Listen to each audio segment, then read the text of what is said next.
Keep the word in the middle of your heart. I know there was something you're supposed to remember that you didn't remember. Somebody asked you something, or Wayne asked me, where's the, and I think, I saw that somewhere. Where was that? I have to keep reading it, keep listening to it, keep looking to it, keep stirring it up, so that when I need that verse, I need that information, it's right here in my spirit, in my inward man. And I can then, it says, it will be life unto those that find them, and health to all their flesh. The word that you keep, that you listen to and watch carefully and pay attention to, is going to bring health. And that is, the word health is also the word medicine. This word is medicine. It's medicine to your mind. It's medicine to your flesh. It will bring you life and life more abundantly. Now, if you look at, keep your finger in Psalms 23, at John 10.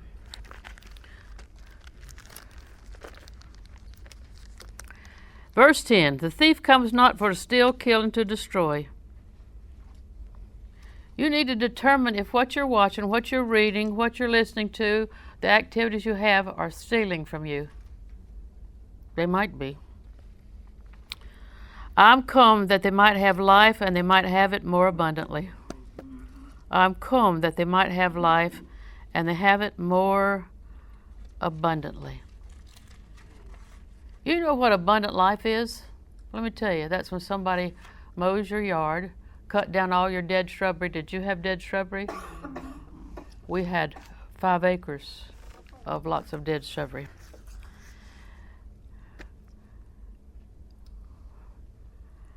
He says, I've come to give life, and life more abundantly. That means superior in quantity and quality. That word abundantly means superior in quantity and quality. It means more of the very, very best God has to offer.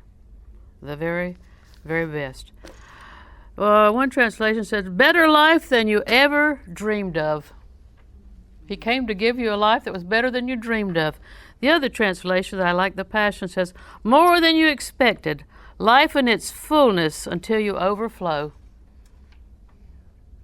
Now you understand overflow. I started to bring you an example, but I didn't have time. It's been difficult days at our house. And if I had a bowl and a bottle of water and put the glass in the bowl, and I took the water and I began to fill up that glass. So after a while, that glass is going to be full and it's going to overflow. The reason I have the bowl is I don't want to make a mess. And it's going to overflow on every side. And it's going to keep overflowing because it's very, very full. And that's what it's talking about here. God's going to bring you life, life to the fullest, life in full measure that's going to overflow and overflow and overflow. Life that's superior in quantity and quality. That's the kind of life He gave you. You do not live on Barely Get Along Street at the end of Grumble Alley. You know where that is? I know where that is. Barely Get Along Street, the end of Grumble Alley. Now look back at Psalms 23. You can keep your finger there. He leads me beside still waters. He makes me lie down. Sheep will not lie down if they're traumatized in any way. They're very restless. They're very fear-prone. He leads me beside still waters. They will not drink if the water is moving because they're easily overbalanced. You see that big sheep on those tiny little legs? They will fall. If the water's moving, they fall in. And they won't do it. So in the fall, they pasture the sheep near the barn because of the weather. But in the spring, they take the sheep to the top of the mountain, which is called, are you ready? The tableland. This is the tableland. It's the top of the mountain where the green grass comes out in the spring. Well, what they do, they send a group of men. This man had trained his children, and they would go up the path, and they would take off the weeds. There are certain things that if the sheep eat, they will die. And then they would find every body of water that the sheep might drink from, and they would dam it up so that it had no movement at all. See, they're making provision for the sheep. Do you know that's what God does for you? Makes provision for you. He makes me lie down in green pastures. That means you're at peace and you have provision. He leads me beside still waters. That's the hand of the Lord that knows what you need and provides what you need. You see that? He restores my soul. Now, Wayne worked for the city of Lakeland 39 years, and in his final years, he started restoring old furniture.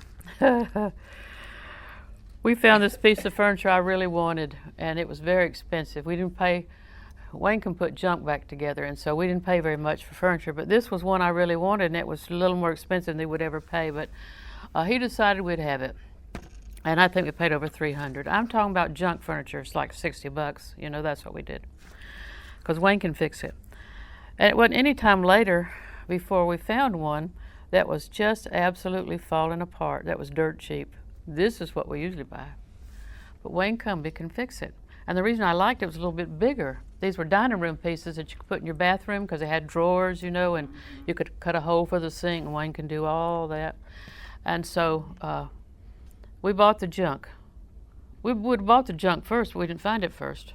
So we have the expensive one in one bathroom and the junk in one, and they look just alike. Looks exactly alike because Wayne fixed them. And do you see? He restores my soul, he's going to fix it. The mind, the will, and emotions that go astray, he'll fix it. But I've got to pay attention to the word. I've got to listen very carefully. I've got to look very closely. I've got to guard it because it's going to be my life. When I come to a dilemma, the word that I've meditated in, the word that I've studied all these years, that's the word that's going to come to my rescue. It says, casting down imaginations and every high thing which exalts itself against the knowledge of God. If I don't have the knowledge of God, it's very difficult to recognize that this thought I have is not really God. I mean, some are obviously not God. He restores, he brings my soul to full life. And that's based on the fact that I know his word, I know what he wants from me, I know he's the shepherd, and the shepherd is going to give you abundant provision. He's going to provide every need. It says, you shall not want. How can I lack anything? He cares for me always. The knocks and the voice. He cares for me always.